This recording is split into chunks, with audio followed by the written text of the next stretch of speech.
When we speak about Africa turning toward the digital yuan, we must first understand why this moment was inevitable. For decades, our continent operated inside a financial system designed by others, controlled by others, and weaponized by others whenever it suited their interests. We were told the dollar was stability, that SWIFT was the only road, that Western banks were the only trustworthy partners. But each time Africa tried to rise, these same systems became obstacles. They slowed our progress, delayed our payments, blocked our transactions, and punished us for choosing our own path. So when people ask why Africa is embracing the digital yuan, the answer is simple. We are tired of financial chains. We are tired of being monitored, judged, or limited by a system that never respected our sovereignty in the first place. When I speak to African leaders, business traders, and ordinary citizens, I hear the same thing. They want freedom, not just political freedom, but economic freedom.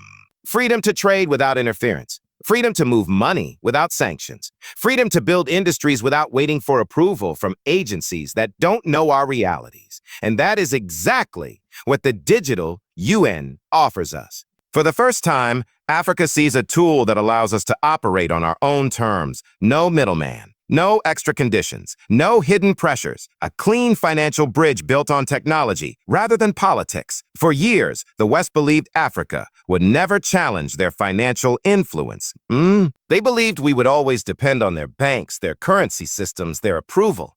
But they forgot something important. Africa has changed. Our economies are growing. Our youth are innovative. Our governments are tired of being told what they can and cannot do. We have learned from history, and we refuse to repeat the mistakes of the past. So when the digital yuan emerged, not as a replacement for anything, but as an alternative, Africa welcomed it, not because China forced us to, but because the world finally gave us a choice. The truth is, the shift began long before anyone noticed. When Western institutions imposed sanctions on certain African leaders, those leaders looked for ways to protect their countries. When African companies struggled to receive international payments because of SWIFT gatekeeping, they searched for new routes. When the dollar became unpredictable and global inflation sent shockwaves across our economies, Africans began seeking stability. The digital yuan came at the exact moment Africa needed a new door, a new pathway, a new tool that aligned with our desire for independence. And so we took it, not as a rejection of anyone, but as a declaration of ourselves. This shift is not just technological. It is deeply emotional. Africa remembers how currencies were used to control entire nations, how financial institutions forced us into debt cycles we never escaped, how decisions made thousands of kilometers away destroyed local industries overnight. We carry that memory, and it pushes us to build a future where no African country can be suffocated through finance ever again. With the digital yuan, for the first time, African nations can conduct trade without asking permission from anyone. And that scares the world because a financially independent Africa is a powerful Africa. The most important thing people must understand is this. Africa is not choosing sides. Africa is choosing itself. We are not turning east or west. We are stepping forward toward a future where our economies are respected and our decisions are our own. The digital yuan is a tool for that future, a tool that gives us space to breathe, grow, and negotiate as equals. And the world must get used to the idea that Africa will no longer be told how to trade, who to trade with, or under what conditions it must operate. Those days are over. Africa is entering a new era, one where our financial destiny is in our own hands. And this shift toward the digital yuan is only the beginning. When we talk about Africa adopting the digital yuan, many people assume this is only about technology or convenience, but that is not the full truth. What we are witnessing is a deeper shift, one driven by the need to break away from a system that has limited our growth for generations. For too long, Africa's financial lifelines traveled through Western-dominated institutions that dictated who could trade, when they could trade, and under what conditions. A single sanction, a delayed approval, or even a political disagreement could freeze a nation's economy. That level of control was never sustainable, and Africa knew it. So when the digital yuan appeared as a currency that could move across borders without those barriers, it immediately became more than a tool.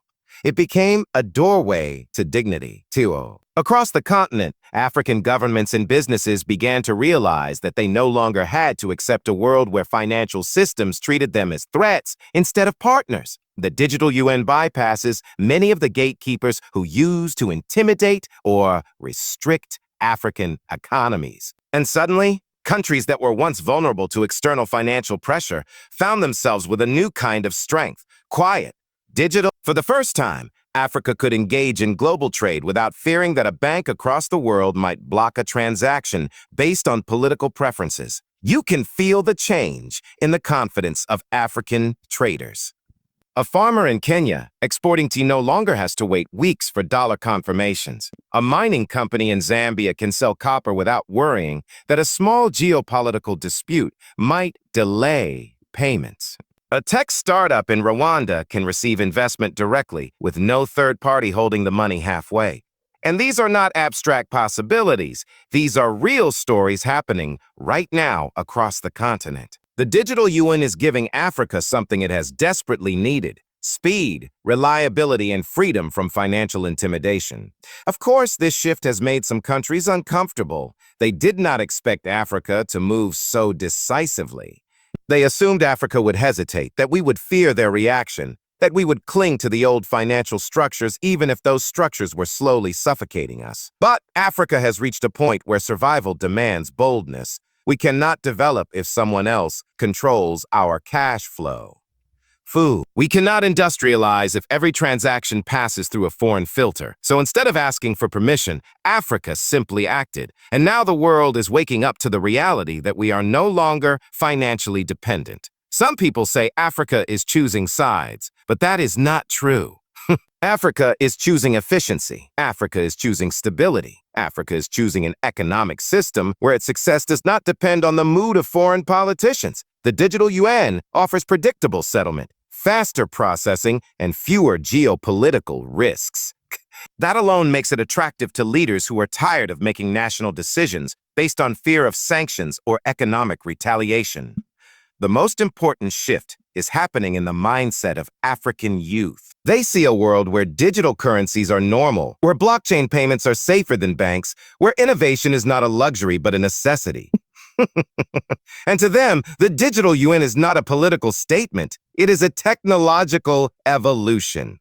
Not because Africa is turning away from the West, but because Africa is finally operating on its own terms. We are proving that financial independence is possible. That innovation belongs to us just as much as it belongs to anyone else. And that nobody, no institution, no currency, no superpower can stop a continent that has decided to stand up.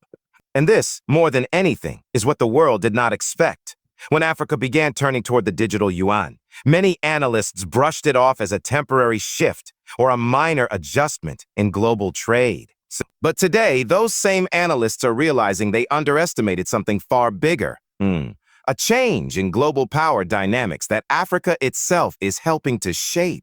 For decades, the world viewed Africa as a passive participant in global economics, a region influenced by stronger financial powers rather than one capable of influencing them. But with the rise of digital currencies and Africa's rapid adoption of the digital yuan, that assumption is being challenged in real time. And whether the world is ready or not, this change is happening. You see, the West never expected Africa to have leverage. They believed the continent would always depend on their currencies, their systems, their financial rules. But the moment Africa embraced a real alternative, one that bypassed Western control, the balance began to shift. Suddenly, African nations could negotiate trade deals without being forced into unfavorable currency exchanges. They could manage cross-border payments without being slowed down by international restrictions. They could borrow, invest, and conduct business with the same speed and flexibility as the largest economies. This newfound capability didn't just make Africa more efficient, it made Africa more influential. And influence changes everything. Because now, African leaders walk into global discussions with options. If one financial partner tries to impose unfair conditions, Africa can look elsewhere. If one market refuses to offer good terms, Africa can diversify with confidence. This is the first time in modern history that the continent has had this kind of negotiating power, and it is reshaping how Africa interacts with the world. It is no longer a one-direction expectation of dependency. It is a two-way conversation where Africa's voice carries weight. What people often forget is that global power is not only military strength or political alliances. It is also financial direction. Whoever controls the flow of trade controls a part of the world's future. And by adopting the digital yuan, Africa is playing a direct role in shifting that financial direction away from a single dominant system. This is not an attack on any nation. It is an expansion of Africa's choices. But those choices have consequences, because the more African countries adopt the digital yuan, the less central the dollar becomes in African trade. And when a continent of over 1.4 billion people changes the way it conducts business, global markets have no choice but to pay attention. Already, financial institutions in Europe and North America are beginning to adjust their strategies. They know Africa is no longer confined to the slow, costly systems of the past. They see African economies growing through digital trade, attracting new investments, forming new partnerships, and building financial identities that no longer mirror the colonial blueprint. And that realization is creating a quiet sense of urgency worldwide. The confidence that comes from independence is spreading from governments to businesses,